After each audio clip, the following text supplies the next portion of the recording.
Good afternoon, class. Before we start, kindly stand for a prayer.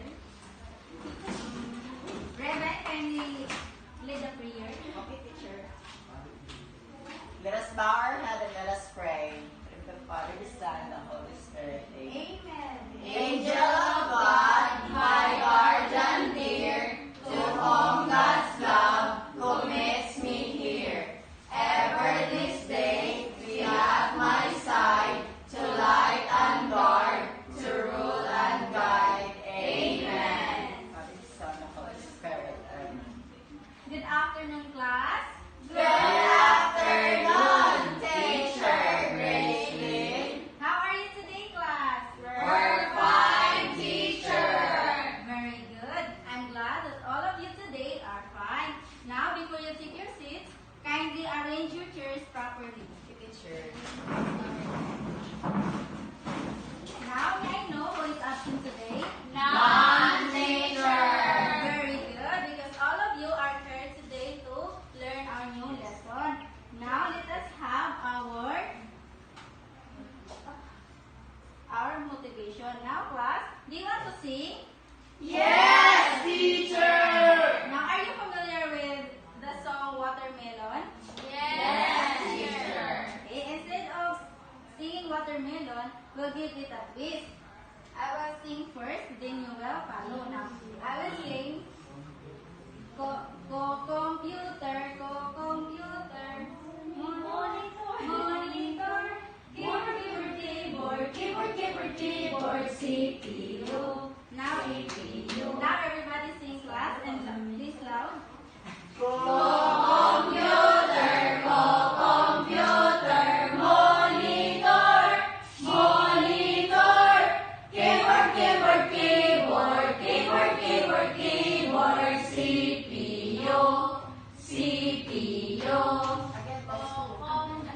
Okay, again, class. Faster.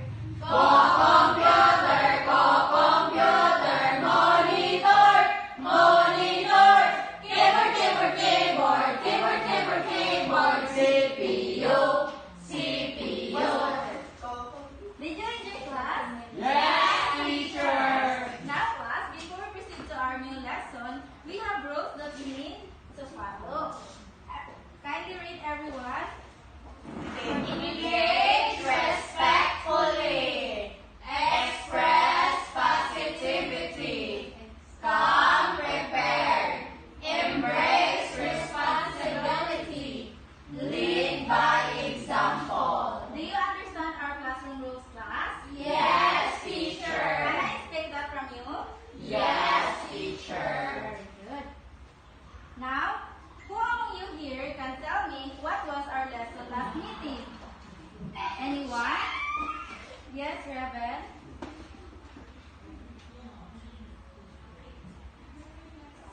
Teacher, our discussion last meeting is all about online survey form. Yes, very good. Last meeting we discussed about Online survey form. creating online survey form. Now, who can tell me what are the basic steps in creating survey form? Teacher. Yes, Maricar? Teacher, the basic steps in creating an online survey form are first, planning and preparation, creating the survey, designing the form, testing and deployment, collecting and analyzing responses. Yes, very good, Maricar.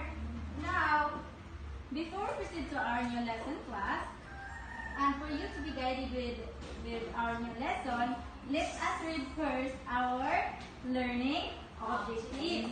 Kindly read, everyone. Define what is spreadsheet. Identify the parts of spreadsheet. And enumerate the uses of spreadsheet. Our lesson this afternoon class is all about Spreadsheet. Yes. Now, try to take a look at this picture, class. What can you say about this picture, class? Yes, raise your right hand if you want to Teacher. answer.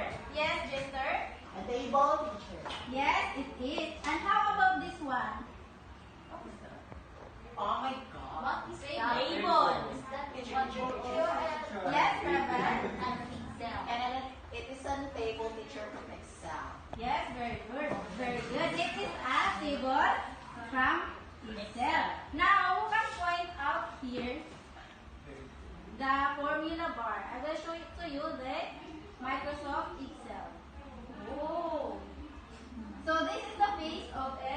Microsoft Excel. Are you familiar with Excel class? No, teacher. Oh, really? Now come here in front and point out where is the formula bar. Teacher. Yes, Rebel.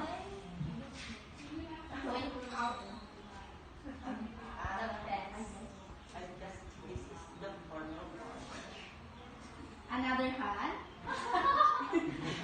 Yes, Rebel, you can take your seat.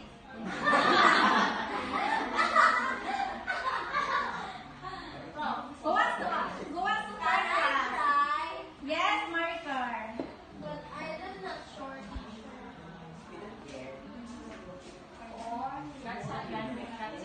Very good, Maricar.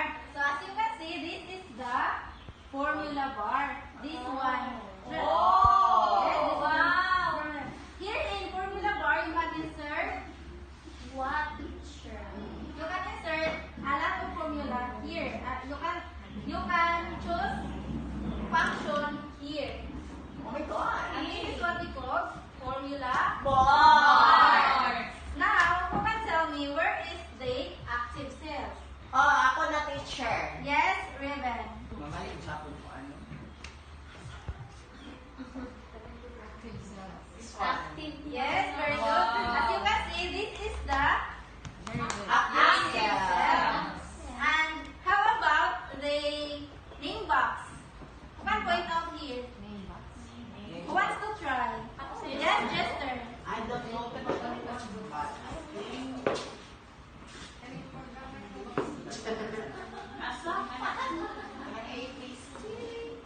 I think no. This one is what we call. Am I correct, teacher? What is that, teacher? This is what we call. Name box. Am I correct, teacher? No, no, it's not. The name box is located here. This is the Name box. Asa? Take a look at this picture. What have you observed, class? It is a table in a Microsoft. Excel. So as you can see, class, here at the left side is what we call Active cell address. Yes, very good. And this is what we call Roll numbers. and this one. Column letters. Yes, this is a Column letters. and this is the Formula Yes, bar. very good, class. Now, to further understand our lesson, may I call on teacher Bridget. Good afternoon, class. Good afternoon, teacher. Now, class, do you have any idea what are the uses and functions of those parts of the Microsoft Excel or the electronic spreadsheet? No, teacher. All right, now we will discuss it. An electronic spreadsheet is where you see lately. This one. This is the electronic spreadsheet. This is also the table, but in an electronic way. But if I point this one, or what is the called of this object? Table. It is also the table. What is the difference of this, the table and the electronic table? That is Raymond, you may start.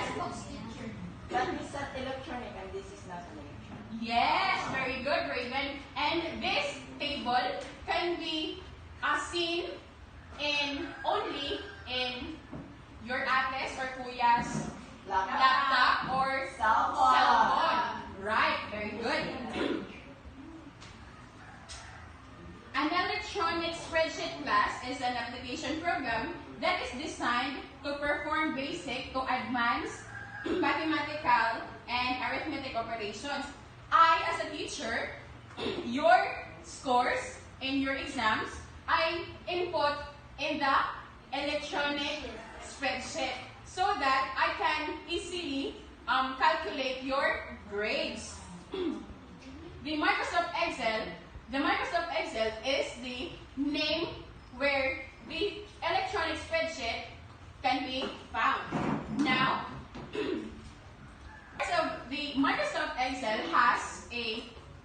name box, active cell, formula bar, column, row, cell, title bar, quick access toolbar, and scroll bar. Now, we will discuss or define these parts of the Microsoft Excel. The name box, a box that displays the cell reference of the active cell. And the active cell, the cell selected in the active worksheet. The name box in the active cell is where you found your name enlisted. The formula bar, a bar that displays the value or formula entered in the active cell. The column, a vertical column on the spreadsheet labeled with letters of the alphabet. As you can see lately, diba, there's a line, the line right? Yes. And the upper right is has the ABC. That's a column letters. Below of the column letters is the column. Yeah, that's the column. The column A, the column B, and the column C. Okay, and so on and so forth. The row, a horizontal row on the spreadsheet. The cell, a rectangular area where a column and row intersect. And the title bar displays the window name and contains controls to manipulate the window. Don't worry, class, because later you will watch a video and you will further understand the purpose of these parts of the Microsoft Excel. And the quick access toolbar, which is a customizable toolbar that contains commands independent of the currently displayed bar. And the last is the scroll bar, that's used to scroll through a range of values. Alright, class, before we proceed to our another activity, who can give me the definition of the title bar? We discussed it lately. Teacher. Yes, Jester? The title bar, teacher, is where it displays the window name and contains control to manipulate the window, teacher. Very good, Jester. You know, sit. Now, for our activity, for your next activity, using your activity notebook, you're going to write true if the statement is true and false if the statement is false. Alright? Yes, teacher. Now, teacher. get your activity notebook now, class. Yes, teacher. Is everybody done? I think Raven has not done yet. I'm not done with teacher because I'm using my iPhone. Wow. Raven is so rich. I'm done, teacher. You're done na, Raven? How about Nicole? I'm not yet done, teacher.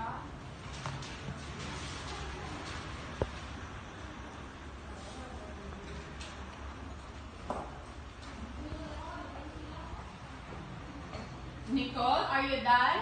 Yes, teacher. Alright. We will check your activity notebook if your if your answer is correct or not. Who will answer the number one? Teacher. Yes, Jester. What is the question, teacher? The question it has already in your paper, right? Okay, yes. Number one, teacher, is I can read it firstly. Question, teacher. A bar that displays the value or formula entered in the active cell called scroll bar. I think, What's teacher, your answer? my answer is false, teacher. What's your answers? What's your False. answer? Why? Because the bar that display the bar of formula entered in active cell, teacher, are called a title bar. It is a title bar. Is Jester correct? Yes, teacher. All right, for the number 2. Teacher. My card.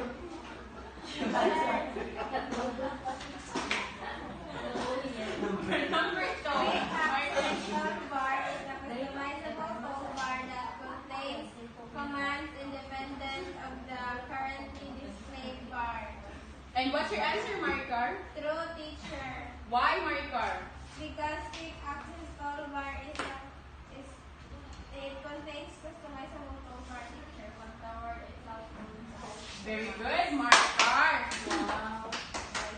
Now, who wants to answer for the number 3? Teacher. Yes, Raven. Displays the window name and contains controls to manipulate the window is called title bar. I think the answer is true. Why, Raven? Why your answer is true? Because the window name and controls to manipulate the window is called title bar. Very good, Raven. And for the number 4, who wants to answer? Yes, Sharina. Cell selected in the active worksheet is called column. It's false, teacher. Why, Sharina? Why Because it's false? the cell that's selected in the active worksheet, teacher, is called active. Active Active cell. cell, teacher. Okay, very good, What Sharina. a performance For the chart. last number, who wants to answer? Teacher. Yes, Raven. A rectangular area where a column and row intersect is called cell. It's true, teacher. Very good, Raven. Because Yes, Raven, you read. it's a rectangular area where a column and row intersect is called cell. Yes. Lately, we discussed it, right? Yes, teacher. Very good class that you really out the parts of the Microsoft Excel. Now to further understand, Teacher Ryan will discuss it and will show you a video for you to understand it further. Okay, teacher. All right, Teacher Ryan.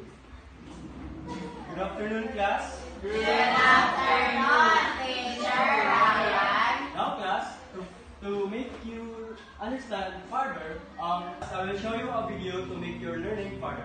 And you can answer the activity after the video. Okay, teacher. Hello and good day everybody. I'm Gisela Paris and today I will be teaching you on how to create a formula using conditional formatting in Microsoft Excel. Are you ready? Alright. First, you open your Microsoft Excel and then click the blank bookmark. Of course, you will see the whole blank bookmark now. Assuming that you already have these names of students, their scores, and identifying if the scores of your students that passed or failed. Now, getting ready, let's create a formula using conditional formatting and we'll demonstrate the answer using a computer. In this case, we will use the second formatting rule. The format all the cells that contain. We will make those cells containing student score over 20 turn into a specific color according to its given problem or activity. Elect the names of the students from Lucena Kenneth to Mansera Leonara Faye. Then, in home bar, you will see the conditional formatting option. Click it and click New Rule. After clicking New Rule, you will see this. Click the second one, which is the format only cells that contain. And below of that, you will see the format only cells with, as you observed, there's a 3 columns. Click the first column, which is the cell volume, and select the specific text. The second column, select containing. To the third column, write first the word pass, then click format. After that, click fill and choose color yellow to identify those scores who passed. The same procedure for the failed scores. In the failed scores, choose light pink color to identify those scores who failed, or any color you want in order to identify the scores who passed or failed. Then, go back to your group work. You will see the format you create. And that's it. That's how we create a formula using conditional formatting.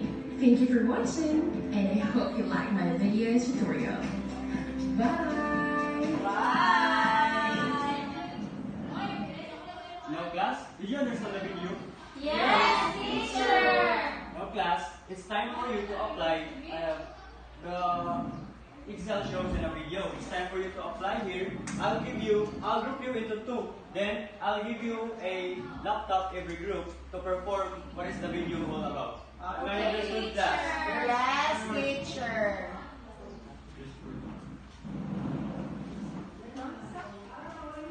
This laptop is for group 1. And this laptop is for group 2. I'll give you 5 minutes to perform class. Then after that class, you will present it here in front.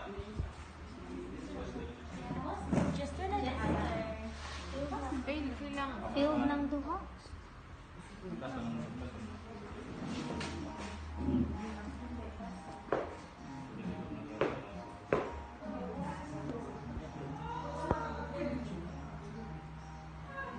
We're done, teacher.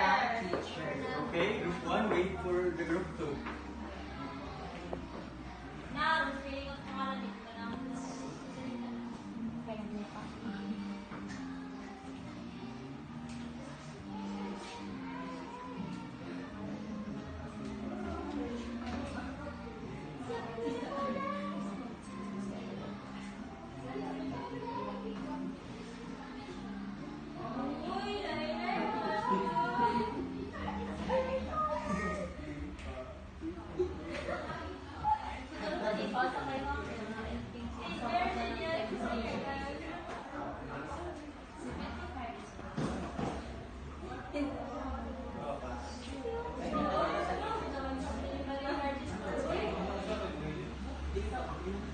Done, teacher. Okay, since the group 1 and group 2 are done, the group 1 have done first, so the group 1 will present it first in front. Okay, group 1, choose your representative. Okay, friend. Yes, teacher. Okay. Here, teacher, we have active cell. Okay. We have columns, Okay. and we have the names, scores, and the pass or fail. We have names: Nenfa, Jester, Maricar, Raven, Marites, and Jana. And Nenfa got 68, so it's fail, teacher. Jester, Maricar, Raven, Marites, Jana got 75, 80, 85, 98, and 93, and they are all passed. Okay, very good. Group 1. Give hands to group 1. And now group 2, choose your representative. Jana, Maricar. Teachers, this output. Jester, me got the 89 score over 100. So, Jana got 80 points, and Maricar got 20 points. Oh my god! Nenfa got 15 points. So, as you can see, 90 and 80 are pass the exam. And 20 and 15 is fail. Okay, very good. Group 2. Now class, give hands to group 2. Now class, about the video and about the activity that you have done, what was our topic today? Teacher. Okay, yes, Reven. Teacher, our topic today is all about creating a formula using conditional formatting, teacher. Okay, very good, Raven. Now, what have you learned in our activity class? Yes, teacher. Okay, very good. Now class, did you enjoy our activity? Yes, teacher. Now class, since you already know and you enjoy our activity, now let's have an assessment. I'll give you the first one.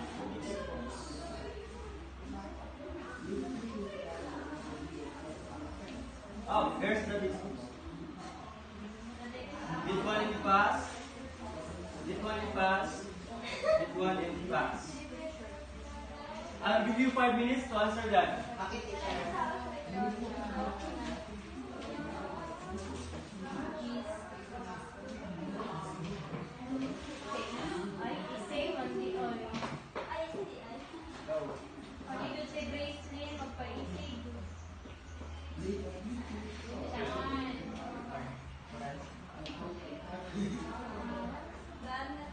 We're done, teacher, and done, teacher. Wait lang class. Okay. Happy face.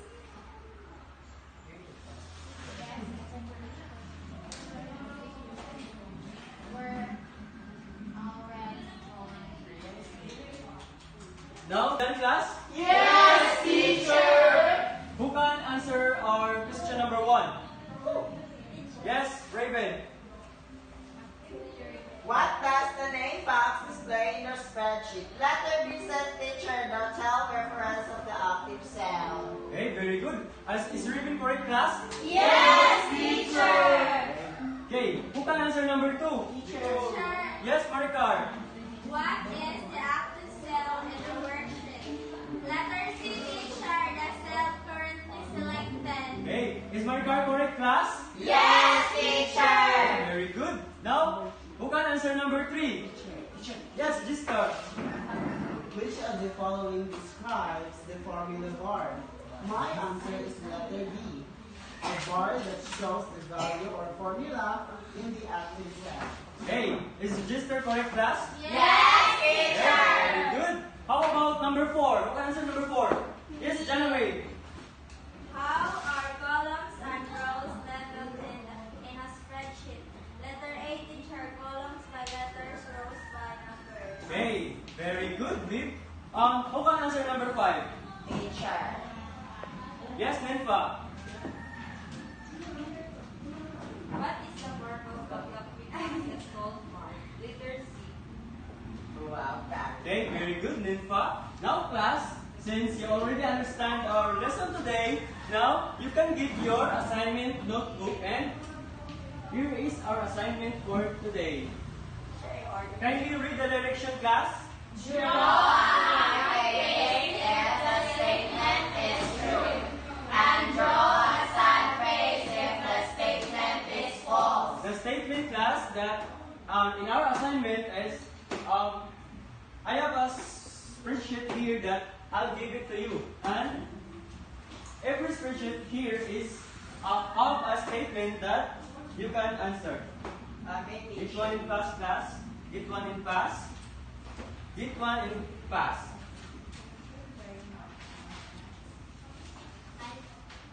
Okay, now class, since we're done today, goodbye class. Goodbye.